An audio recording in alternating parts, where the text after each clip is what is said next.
আজ আমাদের সঙ্গে আমন্ত্রিত অতিথি হিসেবে আছেন সিনিয়র সাংবাদিক কলামিস্ট জনাব আনিস আলমগীর। জনাব আনিস আলমগীর, আপনাকে স্বাগত। জনাব আনিস আলমগীর, আমরা শুরুতে একটা প্রসঙ্গ নিয়ে আলোচনা করি যে আমরা দেখলাম গত কয়েকদিন ধরে বিভিন্ন পত্র পত্রিকায় এই যে হামে আক্রান্ত শিশুদের মৃত্যু হচ্ছে, এগুলো নিয়ে নানা রকম হিউম্যান স্টোরি হচ্ছে এবং একটা না পড়া যায় না ভাই, এত কষ্ট ছোট একটা বাচ্চার জীবন গেল। এর জন্য যারা দায়ী অথবা কেউ দায়ী কিনা, 300 জন মারা গেল, দেখেন সেই মৃত্যুটা নিয়ে কোন রকম আমাদের সরকার প্রধান বলতেছে এটা ক্ষমার অযোগ্য অপরাধ। আমার কথা হলো কিন্তু এটা ক্ষমার অযোগ্য অপরাধ হয়ে থাকে, অপরাধটা কার এটা আইডেন্টিফাই করে তাকে কি শাস্তির মুখে অথবা বিচারের সম্মুখীন করা উচিত না? অবশ্যই তাকে আইনের আওতায় আনা উচিত। আপনি সংখ্যা বলছিলেন, এর মধ্যে 317 উপরে চলে গেছে আমরা যখন কথা বলছি তখন, এবং আরো অনেক অনেক আক্রান্ত, এবং এটা থামছে না।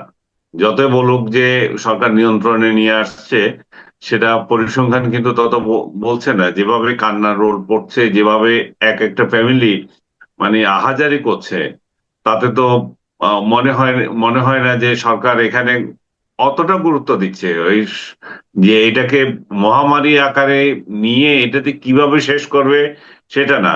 সরকার এখানে ইয়ের পেছনে যে সরকারগুলো আছে তাদেরকে দায়ী করছে পরোক্ষ ভাবে, কিন্তু সরাসরি কিছু করছে না, আপনি যেটা বললেন।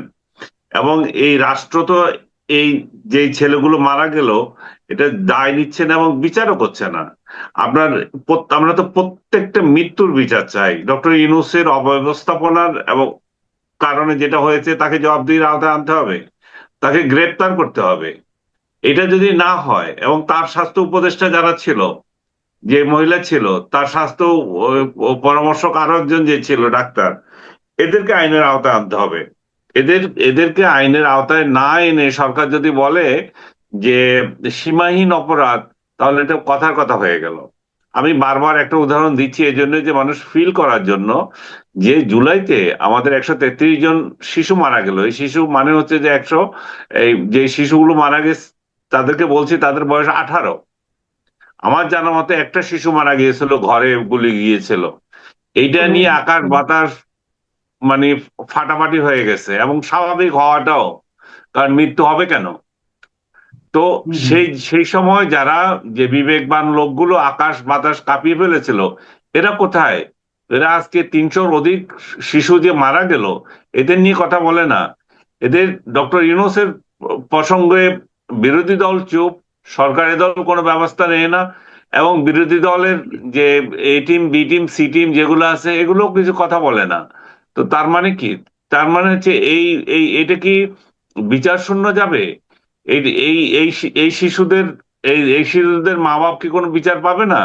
শুধু জুলাই শহীদ যারা হয়েছে তাদের, সেই শিশুদের মা বাবা বিচার পাবে, এবং তার জন্য শেখ হাসিনা দায়ী, সেটা সেই হিসাবে তার তার বিরুদ্ধে মামলা হলো, ব্যবস্থা নেওয়া হলো। কিন্তু ইউনূসের বিরুদ্ধে কেন মামলা হবে না? ইউনূসের বিরুদ্ধে কেন ব্যবস্থা নেওয়া হবে না? সরকার এটা ক্লিয়ার করতে হবে। সরকার যদি মনে করে যে এই সীমাহীন গাফেলতি ছিল, তো গাফেলতির জন্য যারা দায়ী তাদেরকে বিচার করতে হবে। ইউনূস 300 ছেলে যে শিশু মারা গেল, ইউনূস দেখেন একটা শব্দ বলে নাই, একটা শব্দ। আমি আপনাকে একটা কথা বলি, আজকে ডক্টর ইউনূসের যে ভেরিফাইড ফেসবুক পেজ আছে, সেই পেজে দেখলাম যে সিএনএন এর যে আপনার মালিক ছিল টেড টার্নার মারা গেছে। সেই মৃত্যু উপলক্ষে ডক্টর ইউনূস নিজে মোটামুটি 350 ওয়ার্ডের একটা অবিচুয়ারির মতো লিখছে যে এত তার বন্ধু অমুক তমুক হাবি যাবি, বিশাল শোক। অসুবিধা নাই, এই শোক নিয়ে কোনো আপত্তি নাই, কিন্তু টেড টার্নারের মৃত্যুর কারণে আপনি এত বড় শোক দিতে পারলেন। আর এই 350, আপনি বললেন 317, এই 317 জন শিশু মারা গেছে অলরেডি, আরো মারা যাবে। ঠিক আছে, ধরলাম আপনার কোনো দায় নাই, কিন্তু মৃত্যু তো শিশুর মৃত্যু, আপনি একটা শব্দ উচ্চারণ করলেন না। এটা কেমন লোকের ভাই? এটা নির্লজ্জ, বেহায়া, বেহায়া লোকের দ্বিচারিতার কোনো সীমাহীন। আপনি টেড টার্নারের জন্য শোকাতুর হন, আপনার সন্তানরা মারা যায় সেটা নিয়ে আপনি কিছু বলেন না। আপনি আমেরিকা আর ইরানের যুদ্ধ সন্ধি করার জন্য এখান থেকে বিবৃতি দেন, অথচ নিজে দেশের মধ্যে যে হাঙ্গামা লাগিয়ে দিয়েছেন, একজন আরেকজনকে পিটাচ্ছে, মব ভায়োলেন্স তৈরি করেছেন, সমাজকে টুকরো করে দিয়েছেন, হিংসা বিদ্বেষ তৈরি করেছেন, সেই সব নিয়ে কোনো শব্দ নাই। তো এই বিশ্ব বাটপারকে নিয়ে কথা বলতে মানে এমন হয় আমার মেজাজটা, যে এই নিয়ে কোনো কথা বলা যাচ্ছে না। এর কোনো কথা বলার কোনো অর্থহীন হয়ে গেছে। যখন সরকার তার বিরুদ্ধে কোনো ব্যবস্থা নেবে না, ধরেই নিচ্ছে আমরা। কারণ তার বিরুদ্ধে কোনো কি কারণে এই ব্যবস্থা নিতে পারছে না সরকার, সেটাও জানি না। কিন্তু এরকম এরকম বাটপারি জাতির সঙ্গে, এই পুরো জুলাই আন্দোলনের সঙ্গে আর তো কেউ করেনি। দেখেন, আমি আরেকটা ঘটনা বলি। আজকে আদালতে একটা মামলা উঠেছিল, ডক্টর ইউনূস, আসিফ নজরুল, শফিকুল আলম এদের ব্যাপারে আশা করা হচ্ছিল যে মাইলস্টোন স্কুলে যে বিমান দুর্ঘটনাটা ঘটল, এটা নিয়ে তাদের দায়িত্ব অবহেলা, এবং তারপরে তারা ঘোষণা দিয়েছিল ওদেরকে কি ক্ষতিপূরণ দেওয়া হবে, সেটাও দেওয়া হয় নাই। মানে প্রতারণা আর কি একদম। এই সমস্ত ব্যাপারে মামলায় একটা আবেদন করা হয়েছিল, আদালত সেটাকে বলছে এটা মামলা করার মতো উপাদান নাই। জজ বলেছে আদালতের গঠনে তার কোনো কথা নেই, মামলা হলো না। এটা নিয়ে আরেকটা জিনিস আমি জানলাম যে দুদিন আগে এই খালেদ মহিউদ্দিনের যে ইন্টারভিউটা হয় আমেরিকাতে, সেখানে হুম্মাম কাদের চৌধুরী, বর্তমান এমপি, উনি একটা কথা বললেন যে ওই মাইলস্টোন স্কুলে ওই দুর্ঘটনার সময়, এর আগে শেখ হাসিনা আমলের টেকনোক্রেট মন্ত্রী ছিলেন স্বাস্থ্যমন্ত্রী এস এল সেন, সামন্তলাল সেন, তিনি নাকি বলেছিলেন ওরা তো এই আগুনের উপরে, এগুলোর বানের উপর অনেক অভিজ্ঞতা আছে, উনি বলেছিলেন যে উনি হেল্প করতে চান। এবং এই খবরটা হুম্মাম কাদের চৌধুরী সরকারকে ইনফর্ম করেছিল, তৎকালীন অন্তর্বর্তীকালীন সরকার। এবং তারা মুখের উপর বলে দিল না, তার কোনো সাহায্য আমাদের লাগবে না। হুম্মাম কাদের বক্তব্য হলো যখন জাতীয় বিপর্যয় হয় তখন তো আমাদের সকলের সাহায্য নেওয়া উচিত, কিন্তু ওই সরকার এতটাই গোয়া টাইপের ছিল যে তারা নিজেরা পারবে না, কিন্তু যারা পারবে তাদের করতে দিবে না। তাদের কাছে তাদের জেদটাই বড় ছিল, এই শিশুদের জীবনটা বড় ছিল না। হুমায়ুন কাদের এ ধরনের যে মন্তব্য, এটা কি বলবেন? না, নিঃসন্দেহে যদি ঘটনাটা সত্য হয়ে থাকে তাহলে তো হৃদয় বিদারক। একটা এক্সপার্টিস নিজ উদ্যোগে সহযোগিতা করতে চান, আপনি সন্দেহ করেন বা তাকে পছন্দ করেন না, স্বৈরাচারের দোসর বানিয়ে দেবেন, আর 3 মাসও চাকরি করে নাই সেরকম একটা লোককে, তো সেটা করে আপনি এই সহযোগিতাটা নিলেন না, তাতে আলটিমেটলি কি হলো? আলটিমেটলি তো কিছু মায়ের কোল খালি হলো, অন্য কোনো তো লাভ হয়নি। তো এগুলা এগুলাই তো বিচার হওয়া উচিত।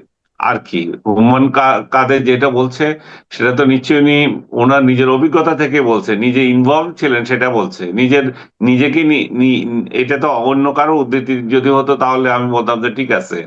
সে নিজেই যখন উদ্যোগ নিয়েছিল এবং সেই নিজে যখন ব্যর্থ হয়েছে যে সরকারের এই আম, এই মনোভাব দেখে, তো তাতে তো মনে হয় যে এরা এরা এরা এরা জনমানুষ নিয়ে এরা কোনো চিন্তা করে নাই। এদের চিন্তা ছিল আওয়ামী লীগকে নিঃশেষ করা, এদের চিন্তা ছিল এই মুক্তিযুদ্ধকে নিঃশেষ করা আর মাল কামানো। ইউনূস যেভাবে মাল কামিয়েছে নিজের এবং নিজের প্রতিষ্ঠানগুলোর জন্য, এবং নিজের গোলামদেরকে বিভিন্ন জায়গায় ইনস্টল করা, এই তো করে গেছে। আমরা একটু আরেকটা প্রসঙ্গে যাই। এই প্রসঙ্গটা যদিও আমাদের পার্শ্ববর্তী দেশ ভারতে পশ্চিমবঙ্গের নির্বাচন, এই হুম। নির্বাচনে বিজেপি জয় হয়েছে, আপনি দুদিন আগের ঘটনা। এটা নিয়ে নানা ধরনের এখন জটিলতা দেখা যাচ্ছে। জটিলতা মানে কি, এক ধরনের আতঙ্ক অনেক সময় তৈরি হয়েছে।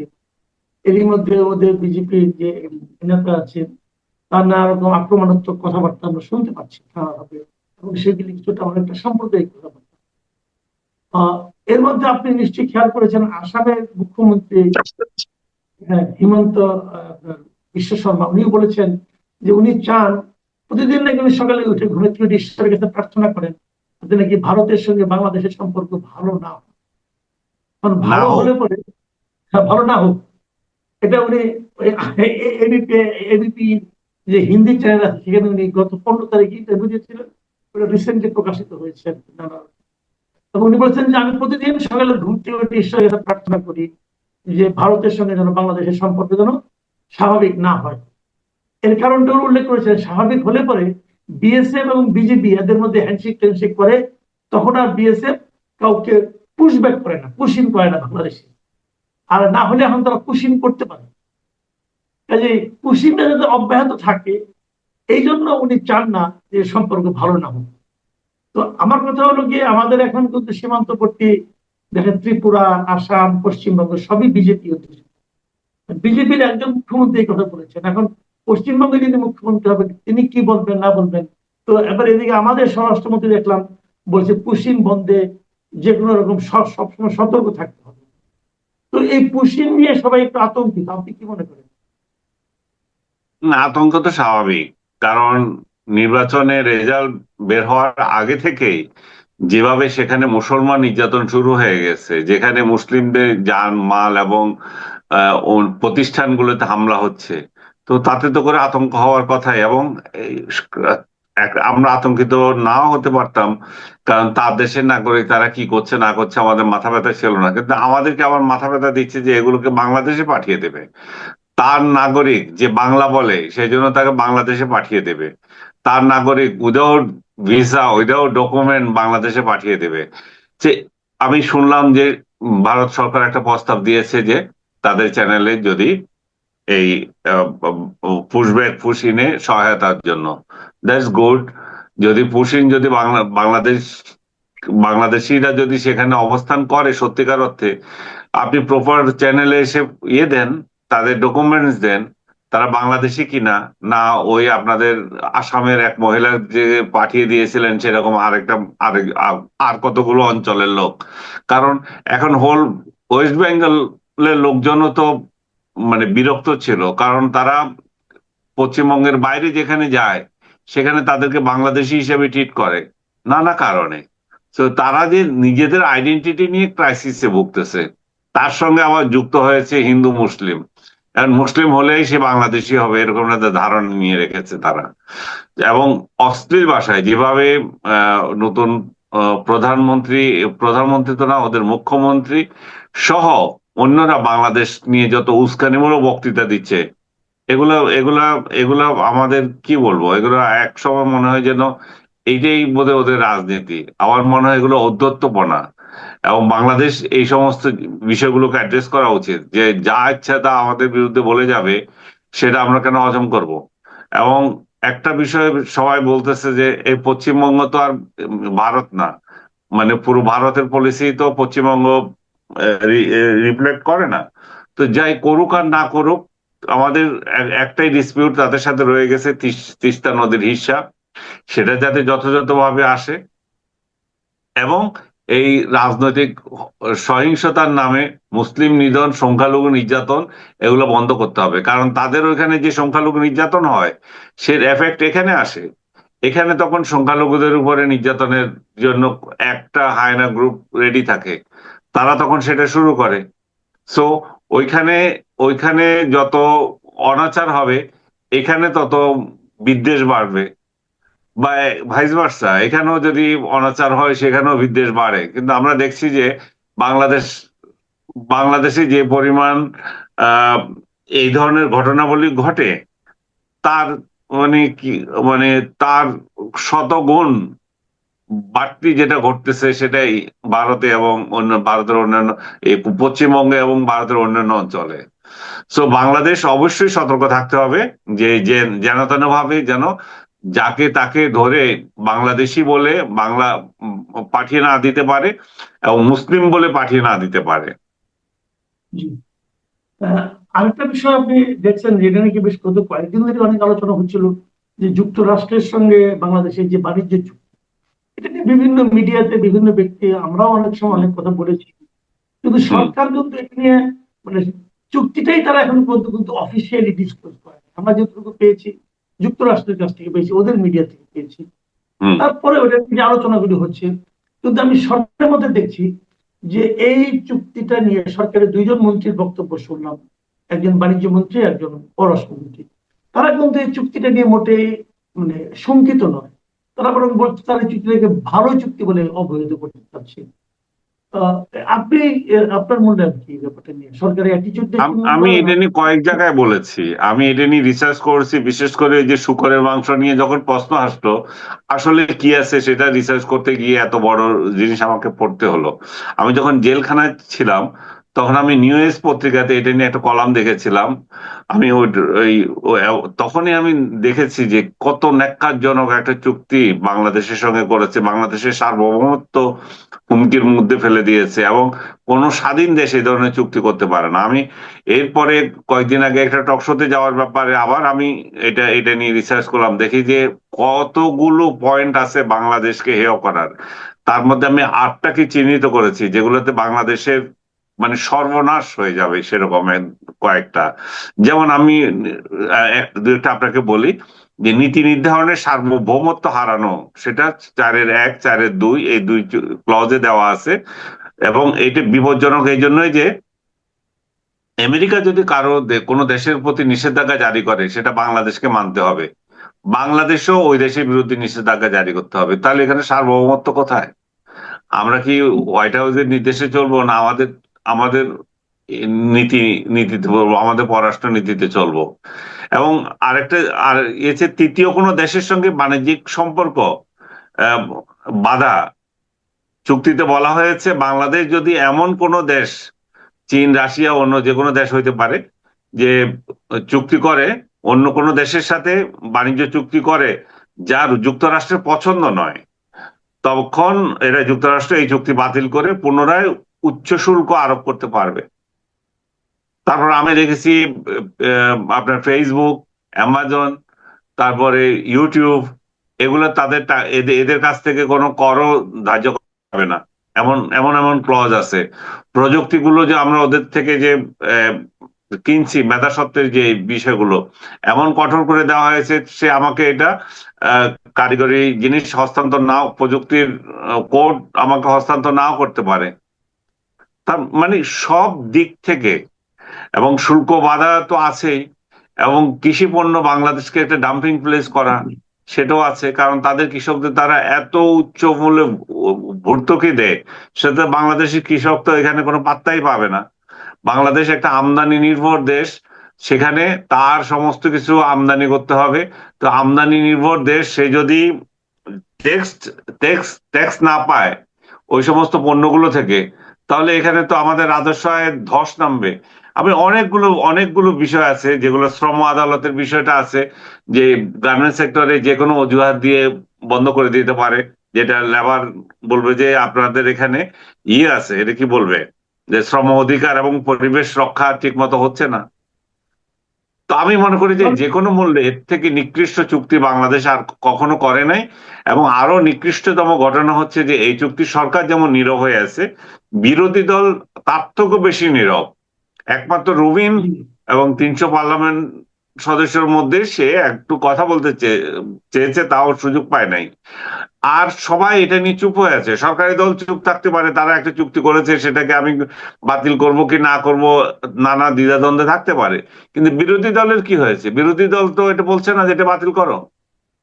তো সরকারি দল যখন চুপ থাকে, বিরোধী দল যখন বাতিল করতে পারে না, বাতিল করার কথা বলে না, তখন তো যুক্তরাষ্ট্র বলবে যে তোমার কি সমস্যা, তোমার দেশের সরকার, বিরোধী দল সবাই তো এটার পক্ষে, তাহলে তুমি কেন এটা বাতিল করতে বলো? জনগণ কেন বাতিল করতে বলবে? জনগণের দাবি তখন কি কোনো পাত্তা পাবে?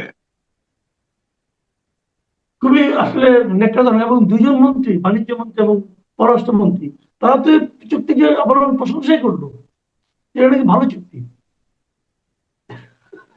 তাদের হয়তো কোনো আমি স্বার্থ তো মনে আছে, করি গোলামির স্বার্থ আছে তাদের। ইউনূসের গোলামির ধারাবাহিকতা তারা করবে সেই জন্যই। খুবই খুবই দুঃখজনক। আচ্ছা, আরেকটা কথা বলে শেষ করি, এটা শেষ আলোচনা। এটা জবাব আপনি দিতেও পারেন, নাও দিতে পারেন। একটা এটা আসলে কোনো প্রশ্ন হতে পারে না, কারণ এটা একটা স্পেকুলেশন শুনতে পাচ্ছি আজ গত কদিন ধরে। স্পেকুলেশন এই ধরনের যে কেউ কেউ বলা বলি করছে যে ডক্টর ইউনূসকে নাকি এই বিএনপি সরকার প্রেসিডেন্ট বানাবে, এই ধরনের একটা আলোচনা। তো এটা যেহেতু আমি স্পেকুলেশন, শুনেছি ইউনূস চেষ্টা করছে। এইটা আপনিও শুনেছেন? আমি শুনেছি ইউনূস চেষ্টা করছে, নানা দিক থেকে চেষ্টা করছে, কিন্তু সম্ভাবনা আমি দেখি না খুব একটা। আমি দেখি না এই জন্য যে আমি যদি এখানে একটা প্রশ্ন করে ধরা যায়, হাইপোথেটিক্যালি ধরেন যদি তাকে প্রেসিডেন্ট বানানো হয় তাহলে কি হবে? তাহলে এর থেকে নিকৃষ্ট প্রেসিডেন্ট আর কিছু হবে না, এবং তার দায় দায়িত্ব এই সরকারকে বহন করতে হবে। এবং যেহেতু ইউনূসের জনপ্রিয়তা তলানিতে নেমেছে, তাহলে ইউনূস যদি ক্ষমতায় থাকতে চায়, সরকার যদি তাকে জোর করে ক্ষমতায় রাখতে চায়, সেটা তাহলে জনগণের বিরুদ্ধে যাবে। জনগণ তো এটা মেনে নিবে না, এবং আমার তো মনে হয় না বিএনপি এত বোকামি করবে। তবে ইউনূস এবং তার সাংঘাতরা, ডাস্টবিন শফিক সহ অন্যান্যরা অনেক স্বপ্ন দেখছে যে ইউনূসকে আবার ক্ষমতায় আনবে, ইউনূস রাষ্ট্রপতি হবে, তারা আবার এই যে যে মবগিরি করেছে সেগুলো আবার পাবে, এবং বিভিন্ন জায়গায় যে দুর্নীতি করেছিল দুর্নীতিগুলোর আবার উৎসব হবে। আপনি তো জানেন ওরা বিভিন্ন লোকজনকে দুর্নীতি থেকে রেহাই দিয়ে ওদের থেকে চাঁদাবাজি করেছে, এবং একটা পত্রিকা বের করছে, এবং সেটাও এই এই ধরনের জিনিস, যার মালিককে দুর্নীতি দমন কমিশন থেকে ক্লিয়ার করিয়েছে এবং তার বিনিময়ে এখানে ইনভেস্ট করছে। এরা সব চোর একসঙ্গে হয়েছে, এগুলো পত্রিকা বাইর করছে। জি, অনেক ধন্যবাদ, অনেক ধন্যবাদ জনাব আনিস আলমকে। প্রিয় দর্শক, আপনারা শুনলেন জনাব আনিস আলমের ব্যাখ্যা বিভিন্ন বিষয়, যেগুলো ঘটেছে, যেগুলো ঘটতে পারে এবং যেটা ঘটতে পারে না, তেমন বিষয় নিয়েও ওনার খোলামেলা মত। আগামীতে আবার কথা হবে, সবাই ভালো থাকবেন, আল্লাহ হাফেজ। প্রথম শিরোনাম হলো, অডিওতে শোনা গেল চোরাই পণ্য জব্দের পর এসআই বলছেন আপনি 3 লাখ টাকা দেন। এই খবরটা নেত্রকোনার কলমাকান্দা উপজেলার, ওখানে কিছু চোরাই করে ভারতীয় কিছু প্রসাধনী নিয়ে আসছিল 2টা যুবক। পুলিশ সেটাকে ধরেছে এবং তারপর পুলিশের পক্ষ থেকে যুবকের আত্মীয় স্বজনের কাছে দর কষাকষি হচ্ছে যে আমাকে যদি আপনারা 3 লাখ টাকা দেন তাহলে আপনাদেরকে আমরা এটা ছেড়ে দেব। এই অডিওটা ফেসবুকে বেরিয়ে পড়েছে এবং এই অডিওর প্রেক্ষিতে এখন ওই পুলিশের উপর একটা তদন্ত অথবা কিছু একটা হবে, শাস্তিমূলক হবে। কী শাস্তি হবে নিশ্চিত থাকেন, সর্বোচ্চ শাস্তি হলো তাকে ক্লোজ করা হবে। ক্লোজ করা মানে তাকে ওখান থেকে সরিয়ে জেলা সদরে নিয়ে আসা হবে, কিছুদিন এখানে কোনো কাজ, কোনো পোস্টিং দেওয়া হবে না, তারপর আবার উনি একটা পোস্টিং পেয়ে আরেকটা থানায় যাবেন, সেই থানায় যেয়ে আবার একই কাজ করবেন। কিন্তু এবার উনি সতর্ক থাকবেন যেন ওনার অডিওটা লিক না হয়। লিক না হলে আর কোনো সমস্যা নাই, লিক না হলে কোনো সমস্যা নাই ভাই। বাংলাদেশে এ ধরনের ঘটনা নতুন, এটা না হয় লিক হয়েছে, এ ধরনের ফোন পান নাই এমন লোক খুব বেশি। আপনাদের যারা অনুষ্ঠান শুনছেন তারা সবাই জানেন এরকম ফোন আসে, এরকম ম্যানেজ করতে হয়। টাকার অঙ্কটা ভ্যারি করে, সেটা 20,000ও হতে পারে, আবার 5 লাখ 10 লাখও হতে পারে। কোন মামলায় জড়িয়েছে তার মধ্যে হতে পারে। অনেক সময় হত্যা মামলা হয়, হত্যা মামলায় নাম আছে মনে করেন 120 জনের, তারা বললো যে আপনার নাম আছে 67 নম্বরে, আপনি যদি এত টাকা দেন তাহলে আপনার নামটা এখান থেকে সরিয়ে দেব, হয়ে যায়। এবং ওই নাম লেখার সময় ওই এলাকার কে কে টাকা দিতে পারবেন তাদের একটা তালিকা তাদের কাছে থাকে, যে এই ফ্যামিলির লোকজনকে ঢুকালে টাকাটা পাওয়া যাবে, এবং ঢুকিয়ে তারপরে ফোন করা হয়। এই ধরনের ঘটনা নতুন কিছু নয় এই দেশে। একটা অডিও ক্লিপ পাওয়া গেছে বলে এটা নিউজ হয়েছে, নাহলে এটা কোনো নিউজও না। এটা থেকে আমরা কী পাই সে আলোচনায় আসছি। আমি আরেকটা নিউজ আপনার শিরোনাম পড়ে শোনাই। 3 হাসপাতাল ঘুরে 5 মাস বয়সী সন্তানের মরদেহ নিয়ে ফিরলেন মা বাবা। একই পত্রিকার মনসুরা হুসাইন এই রিপোর্টে লিখেছেন। খুবই টাচি রিপোর্ট, আমরা এগুলিকে হিউম্যান রিপোর্ট বলি, এবং খুবই আমি মনসুরা হুসাইনকে ধন্যবাদ দিতে চাই যে অত্যন্ত ভালো একটা রিপোর্ট আপনি করেছেন। একটা ফ্যামিলিকে ধরে, ভোলা থেকে একটা ফ্যামিলি কীভাবে ঢাকায় আসলো এবং বিভিন্ন হাসপাতাল ঘুরে ঘুরে শেষ পর্যন্ত ইউনিভার্সাল মেডিকেলে যে শিশু বাচ্চাটা মারা গেল, হামে মারা গেল। এটা আমার ধারণা আপনি একবার বললে দ্বিতীয়বার আর পড়তে পারবেন না, এতটাই টাচ, আপনি আবেগ আপ্লুত হয়ে যাবেন। কিন্তু ঘটনাটা হলো এই যে হামে মারা যাচ্ছে, এটা 300 ক্রস করেছে আরও 2-1 দিন আগেই। এই জন্য কারো কোনো শাস্তি হবে না, এটা কোনো অপরাধ নয়। 300 শিশুর জীবনের কোনো মূল্য নাই। এটা কে করেছে? আমি প্রধানমন্ত্রীকে বলতে শুনেছি যে উনি একটা অনুষ্ঠানে বলেছেন, এক জায়গায় বলেছেন যে এই হামের যে শিশুদের মৃত্যু এটা ক্ষমার অযোগ্য অপরাধ। আমার শুনে খুব ভালো লেগেছে। তো যে অপরাধটা ক্ষমার অযোগ্য, সে অপরাধীকে ধরার কোনো চেষ্টা কি এই সরকার করছে? এই তারেক রহমানের সরকার করছে? তারেক রহমানকে তার সংশ্লিষ্ট লোকদেরকে বলছেন যে এই অপরাধের জন্য কে দায়ী সেটা খুঁজে বের করে আমাকে বলুন? উনি বলেছেন, উনি জানার চেষ্টা করেছেন। উনি এক জায়গায় ভাষণ দিয়ে বললেন যেটা ক্ষমার অযোগ্য অপরাধ। আমি আপনি খুশি হয়ে হাততালি দিলাম। যে বাচ্চাগুলি মারা গেল তাদের বাবা মা এই কথা শুনে শান্তি পাবেন। শান্তি পাবেন কখন? তবু শান্তি না, এটা তবু এক ধরনের সান্ত্বনা হতে পারে যখন ওনারা জানবেন সেই অপরাধী ব্যক্তিদেরকে সাজার আওতায় আনা হয়েছে, বিচারের আওতায় আনা হয়েছে। এরই মধ্যে আমরা জানতে পেরেছি যে এই ঘটনাগুলির জন্য হামের টিকা দেওয়া হয় না, এই জন্য হয়েছে। এবং হামের টিকা না দেওয়ার জন্য কারা দায়ী তাও মোটামুটি একটা ধারণা করা হয়েছে যে আওয়ামী লীগ সরকারের আমল থেকে এই সমস্যাটা শুরু হয়েছে। সবচেয়ে প্রকট আকার ধারণ করেছে অন্তর্বর্তীকালীন সরকারের আমলে। অন্তর্বর্তীকালীন সরকার টিকাগুলি কেনে নাই।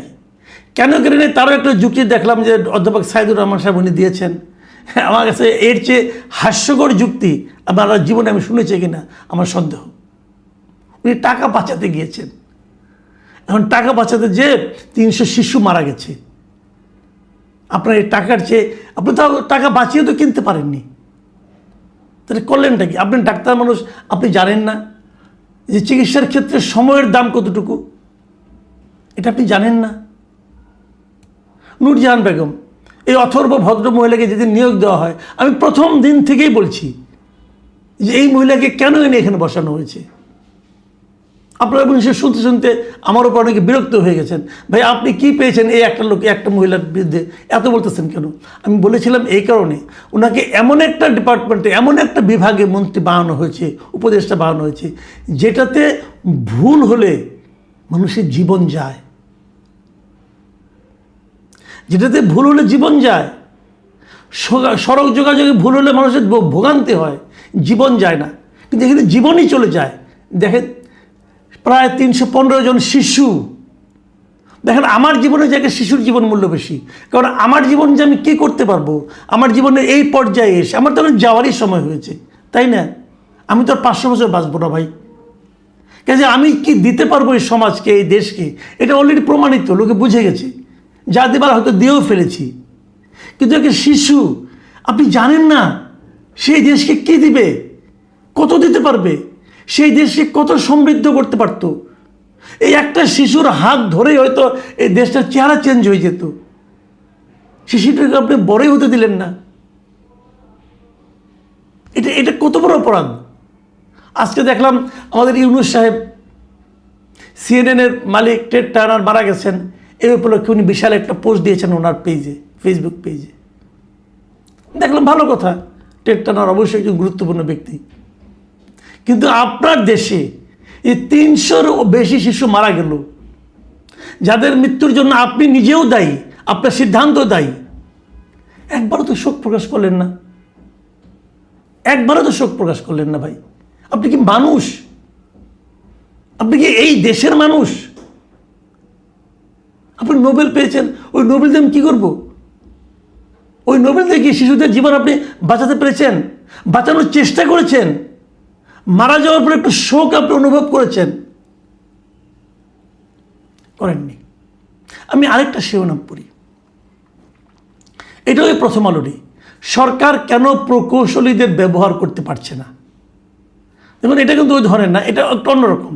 এটা কি বলছে যে এই সরকার তাদের ইশতেহারে যতগুলি পরিকল্পনার কথা বলেছে, বর্তমান সরকার, বিএনপি সরকার, ওনার বক্তব্য হলো, এই লেখকের বক্তব্য হলো, তার 70% কাজের সঙ্গেই কোনো না কোনো প্রকৌশলী প্রয়োজন পড়ে।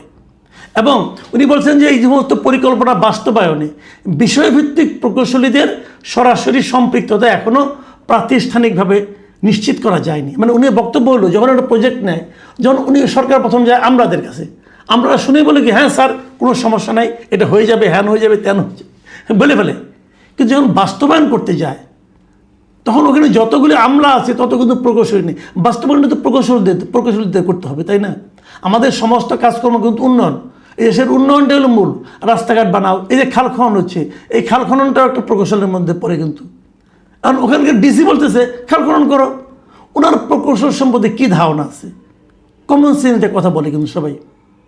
তো সেইটা যে খালটা তো আপনি খনন করছেন, কোথায় খনন করছেন, এবং সেই খালের সঙ্গে কি নদীর কোনো যোগাযোগ আছে?